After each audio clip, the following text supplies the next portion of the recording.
Перший день війни став шоком. Цілий день в отупінні та нерозуміння сюрреалізму навколо. Паніка у родичів і нерозуміння, що робити. Ракетні атаки, диверсанти, черги за продуктами та бензином. Багато хто виїжджав на захід, багато хто сховався в предмісті Києва. Я військовий авіаінженер, і моє місце – Васильківський та Бориспільський аеродром, де я вже був у 2015 році. Але ударами ракет у перші ж дні вони були зруйновані, і про випуск літаків питання вже не стояло. Тож залишився єдиний шлях – тероборона Києва. Колишньому військовому дуже погано відчувати себе без зброї та захисту. Слава Богу, у мене була зброя з полювання, снайперський СКС гладкостволка та пара пістолетів. Коли прийшли в тероборону, нас зустріла велика черга бажаючих, і нас поставили в режим «Вам передзвонять». Тому, щоб не чекати, вирішили самоорганізуватися на свій розсуд.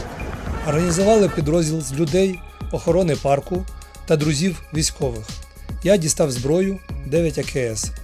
Із захистом було ж гірше. У той час на район Оболоні та Троєщини сипанули диверсійні групи. Почалась робота. Допомога ТРО в патрулюванні, затримання диверсантів, охороні, засідки та тактику ведення бою навколо Х-парк та патрулювання на жилих масивах Воскресенських садів. Як патрулюють територію парка, через который могут пожаловать гости. Супер навороченная.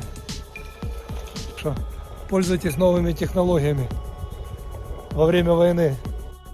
Окрім охорони та патрулювання, так як наш Х-парк знаходиться поряд зі стратегічним північним мостом та трасою, вирішили виготовити 70 коктейлів Молотова «Бендера Смузі» і організувати засідку навколо Деснянського мосту, щоб зустріти колону ворога.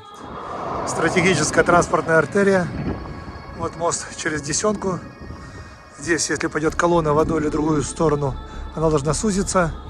Вот, а здесь наше место, где вас ждет пиноколада с этой стороны или с той стороны. Леха, какие тебе больше нравятся коктейли? С Бехеревки или с этой, с Егермайстера? Или шампанское? Да, тут є ціла барна стойка, бляха-муха. І в цей же час перший раз зрозуміли, що за відсутністю координації від своїх кулю можна ззаду отримати швидше, ніж від ворога. Покажи мені, де ці три точки? Вот одна. Первая. Вот вторая. Вторая. И вот третья. Ну, все три ты на бролик нажал. Хуй не можно попасть, блядь. Никогда не думал, что наша федеративная спортивная тундра будет такая охеренная для того, чтобы вести патрулирование и еще размещать стрелковое оружие и отстреливаться через заднее окно. Ну, правда, его приходится выбивать, вот, но тем не менее, ну там после победы вставим. Ну просто красотень. Мало того, что бойка можно заложить, еще проходимая везде. В общем, машина для войны. Лучшая. В той час надійшла інформація від розвідників, що диверсанти підуть з лівого берега. Ми подивилися карту і зрозуміли, що найкраще гелікоптери сідають на поля. Ну что, получили сигнал, что где-то в парке может быть ДРГ, которая хочет высадиться на левом береге, а реально высадилась где-то выше Муромца. Но это не точно. Поэтому сейчас ездим, ищем. Где-то, может быть, есть какой-то ориентир. Опа. Так что каждый на своем месте делает свое маленькое дело. Главная мечта – заебашить хотя бы одного или двух москалей. Лучше 5. Лучше 5, да. Всем шака.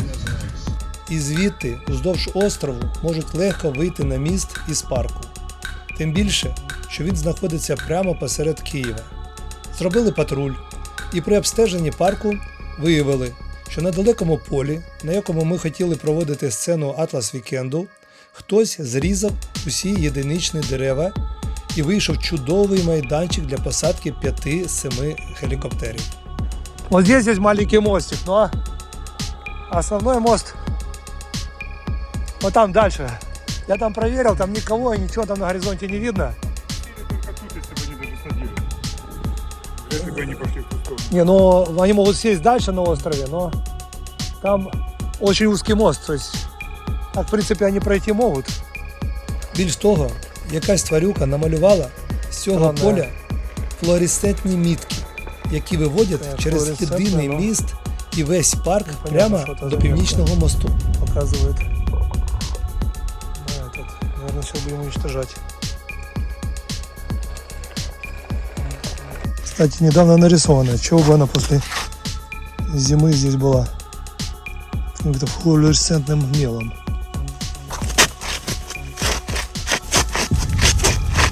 Вот, как бы насколько дождей, снегу было, а она не стерлась. Думаю, точно кто-то оставил.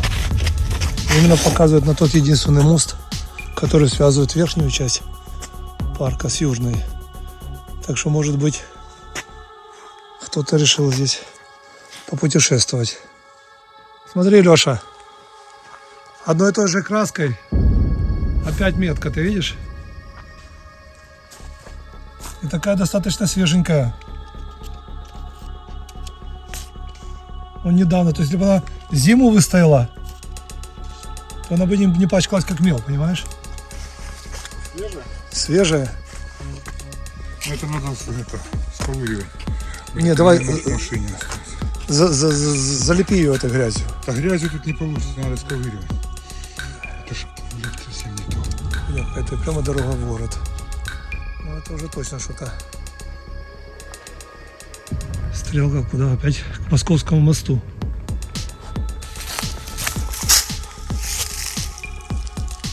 Опять свежачок. Хрень какая-то. Листиками присыпь вообще его. Так, ну что, там уже комендантский час начинается, поэтому возвращаемся.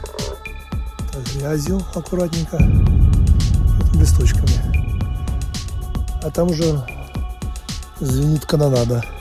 Вовсю. Уже, наверное, наши там где-то сражаются.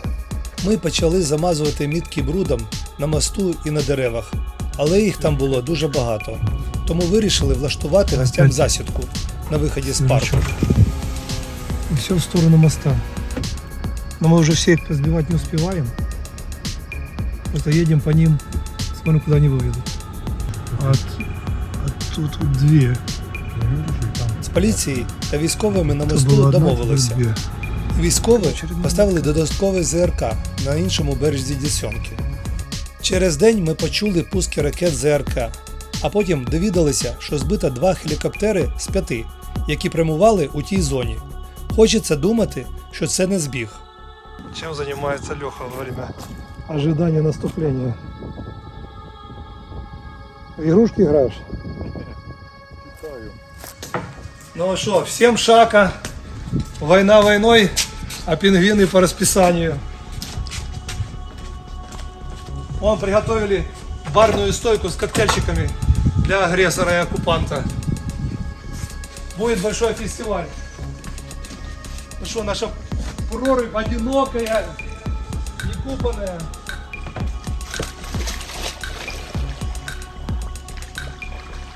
Лед даже не разошелся.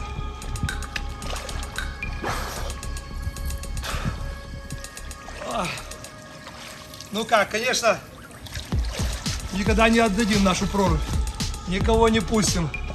Так что, москалятина, мы вас ждем. У нас есть для вас большой праздник. Всем шака. Пінгвіни forever. А зараз продовжуємо охорону та спостереження за мостом та парком, облаштовуємо укріпрайон та чекаємо ворогів. Слава Україні!